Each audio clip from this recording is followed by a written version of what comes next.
Welcome to the Awakened Anesthetist podcast, the first podcast to highlight the CAA experience. I'm your host, Mary Jean, and I've been a certified anesthesiologist assistant for close to 2 decades. Throughout my journey and struggles, I've searched for guidance that includes my unique perspective as a CAA. At one of my lowest points, I decided to turn my passion for storytelling and my belief that the CAA profession is uniquely able to create a life by design into a podcast. If you are a practicing CAA, current AA student, or someone who hopes to be one, I encourage you to stick around and experience the power of being in a community filled with voices who sound like yours, sharing experiences you never believed possible.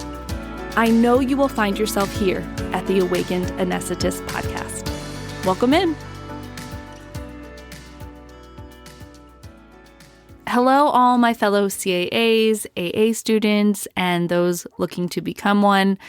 I am your host, Mary Jean, and this is part 2 of my roadmap to self-discovery. This little series kind of came to me as something that I wanted to share. It was something that I had been looking for 6 years ago, when I was embarking on this journey of wanting to do more in my life, wanting to do more aligned things in my life. All of these words and thoughts I really couldn't even say. I just felt unsettled. And so I was just stepping in the direction of something new, of trying to figure myself out and what it meant that the life that I was leading didn't quite fit anymore and how to move forward with that. It was a period of time where I felt really lost. There were really high moments, there were really low moments. And through it all, I can now recognize that I needed mentors that understood my position as a CAA. I needed other voices who I didn't have to explain the fact that the CAA profession is, amazing and wonderful and creates such value. And I love doing it, but it maybe doesn't hit all aspects of who I am and how to make peace with that and how to move forward. So I want to be that voice for you. If you feel like you're in a similar situation, or maybe in your future, you want to embark on some new endeavors or do something adjacent to your CAA career, or you really just want to hone in on how you feel so fulfilled as a CAA, I think this roadmap to self-discovery is applicable to all situations because it really just, again, is a roadmap to knowing yourself more deeply. And I have the experience now of being on the other side of a 6-year journey. And of course, self-discovery and personal growth continues year after year. But so much change has happened in the last 6 years that I did some self-reflection and could look and see that these 3 benchmarks of the mindset shift I talked about in part 1, this episode is going to be about a gratitude practice and how that transformed my life. And then the next episode, part 3, that will come out in like a month, is about going to therapy for the first time and really coming up against all of those limiting beliefs and subconscious thoughts that I had carried with me since childhood, and how releasing those really empowered me and made me so much lighter and able to proceed so much easier. But this episode today, part 2, is about gratitude. And gratitude has been really important to me. It's been an important benchmark, of course, on my journey. And I was thinking exactly about what I wanted to say, the perspective I wanted to share in this particular episode, because I think there's a lot of voices out there. You may have experienced some that are toting the importance of starting a gratitude practice. And then there's some voices out there that are talking about the science, like the neuroplasticity that's possible with a gratitude practice to change your negativity bias and to really help you have neurological changes that will then manifest in being maybe more satisfied or happier, like that feeling of happiness every day. And those are all well and good. And I also want to say that I didn't know any of that when I first started. And I think that's what this episode is going to be about. In fact, I know that's what this episode is going to be about. So let's dive into the very, very beginning of my journey, this self-discovery journey. It was 2017. I had just found out that I was pregnant with my 3rd child. I was not planning to get pregnant with a 3rd. My husband and I, probably 6 months before this, had decided that we were happy with two. We felt like two kids was really sustainable, and the life that we were leading sort of made space for two kids. And so I decided to get an IUD, like the contraceptive device. I went into the OBGYN to have it placed, and they make you take a pregnancy test right before the IUD is placed, and I was pregnant. So not only was that a huge shock to the system, but it really had me recalibrate and reassess the life that I was leading and how that would look if I brought a third child into it. And this news really just amplified feelings that I was already feeling. I felt like I was happy and that I was grateful, as I have said previously, with the career as a CAA, and my professional goals had kind of been achieved. And I just felt really satisfied with that aspect of giving anesthesia, but I wasn't completely satisfied as a human being. There were parts of me that were unsettled, that didn't feel quite right, and I had absolutely no idea how to fix that feeling. I just knew I had the feeling and that the feeling was growing. And then when I got the news that I was pregnant with my third, I just had a realization that the life I had previously lived, working full-time as a CAA, working nights and holidays and weekends, long shifts, and just the unpredictability that oftentimes goes into a full-time CAA schedule, it just was no longer sustainable for our family, for what my family and for what I wanted for my life. And those pieces all kind of came together in 2017 and led me on this seeking journey, I guess is probably a good word for it. I was just going out into the world, trying to find voices that I could resonate with, voices that understood my perspective, voices that had clues on how to move forward, what to do, how to figure out the next step. And one of those voices that I stumbled into, and I'm actually a little bit, I don't know, maybe ashamed to say, but this is the truth. One of the voices was Rachel Hollis, which you may know of her. She wrote a really impactful book in 2018 for lots of good reasons and lots of bad reasons. It was called Girl Wash Your Face. This book came out. It was a self-help book about like kind of pulling yourself up by your bootstraps, and anything you want is possible if you work hard enough. And her critics really found her fairly tone deaf and even racist, and a lot of privilege was in her voice that she didn't recognize. And Rachel Hollis has kind of fallen from grace, which is why I am a little bit ashamed that she impacted me so much in this 2017-2018 era. But that's the truth of it. So if I'm going to tell my story, I have to start there. She wasn't the only voice, but in that time, I was in and around this self-help world of monetizing your passions, figuring out what brings you joy, and then creating a business out of that so you can like blow up the life you're already living and move on to this new life. And that message certainly served a purpose in my life. I found myself shortly after 2018 realizing that Rachel Hollis and the voices that were in that community no longer spoke to me. They felt like they were kind of pandering to me and also capitalizing off of me. And they weren't CAA voices. They weren't voices that understood, I love my profession. My profession is allowing me to do all these other things. And so I kind of fell away from that. But in this time frame, there were several voices in Rachel Hollis's community that was saying one of the important things you could do is start a morning routine, and you can journal during that morning routine. And then that conversation led into a gratitude practice. And, it's probably one of those things where you've heard the same message over and over again, and then at some point in your life, it's just the right time for you to hear that message, and it hits you in the right way. And you're like, okay, I'm going to take an action step now. I'm not just going to think about this. And so that for me was 2017. I started rearranging my mornings to be able to have some time before I went to work. I was still working full time. Usually I had to be at the hospital like 6:45 a.m. I usually would get up then probably about an hour before so that I would have time to move my body a little bit. I was working out at home at this time, doing like beach body exercises in my basement, and I had little kids, so I would had a lot of morning jobs for the little kids, so I would get up and do all of that. And then I also would carve out time to have coffee and sit on my couch and do some of these morning routine and rituals that this self-help community was suggesting, like having some moments of silence, journaling, and writing down things you're grateful for. So I wouldn't say that anything major happened right away.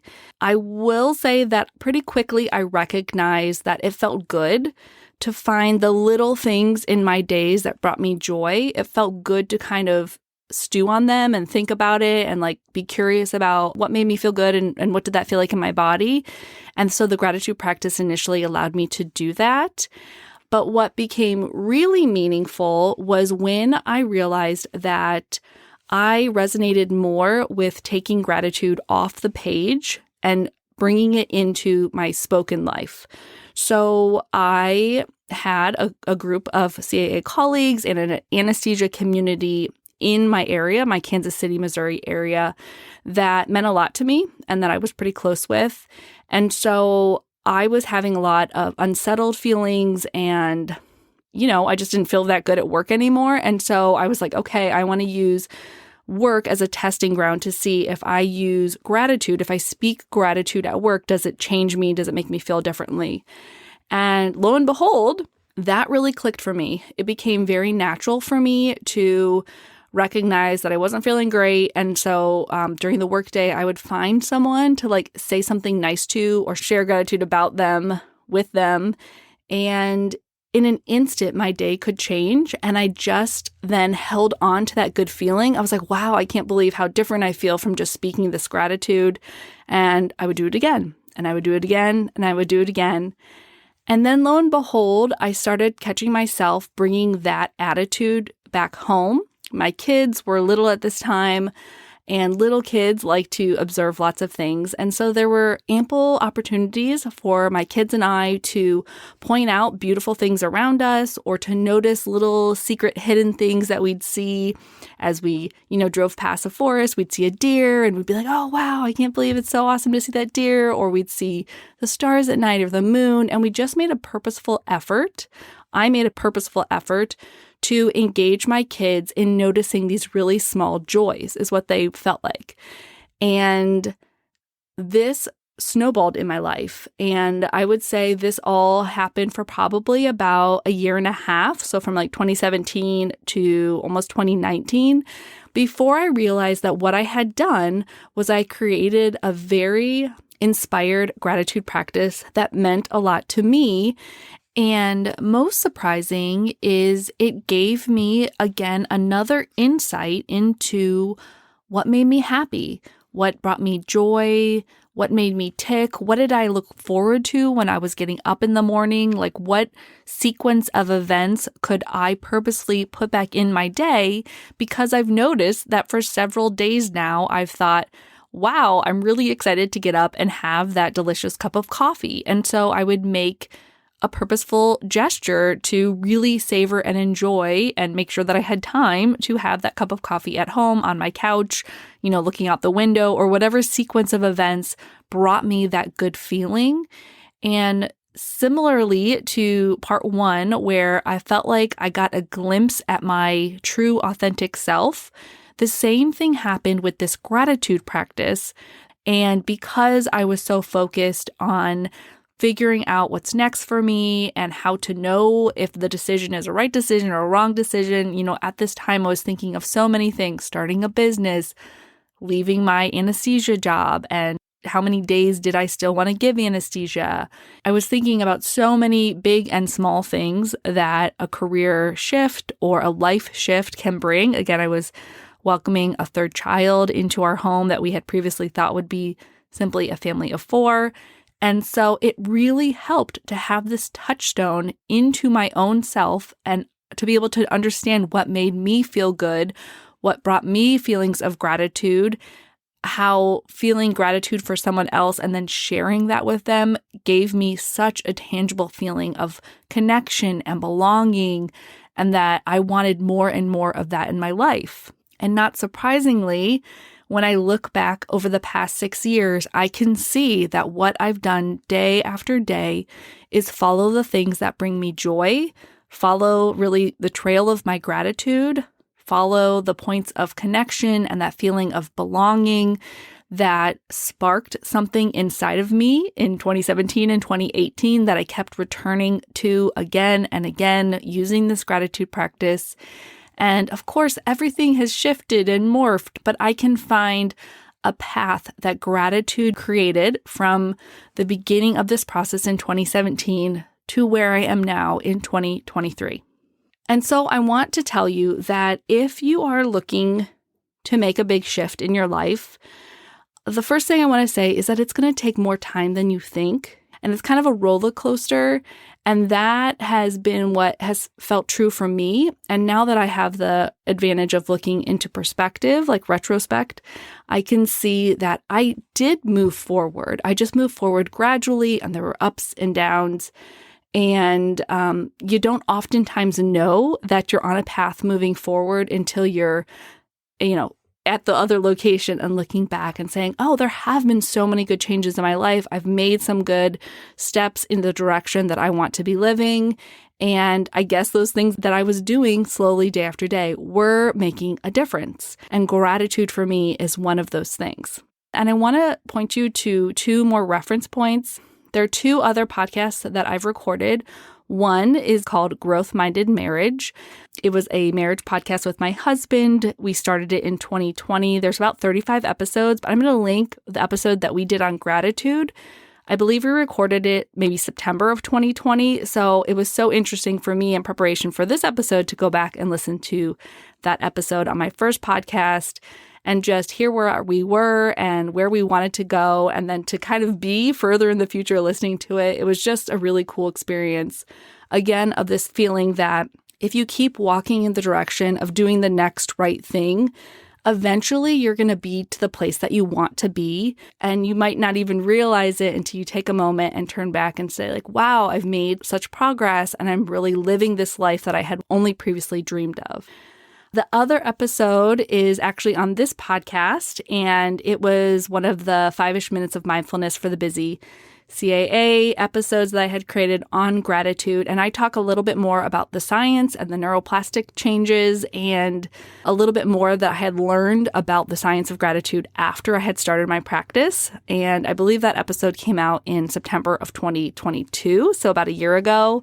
So if you're looking for more of the evidence, the scientific data behind why a gratitude practice can change your brain or can change your perspective or your mindset, I really recommend that episode. As well as there's some tangible how to get started tips in that episode specifically for CAAs. One of them is how to practice gratitude in the operating room.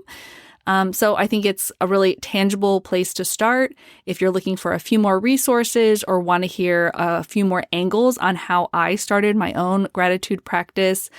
The takeaway from this podcast I really want to come across is that the effort that you're putting in now towards your dream life or towards a life that feels more satisfied and fulfilled, they don't go unnoticed.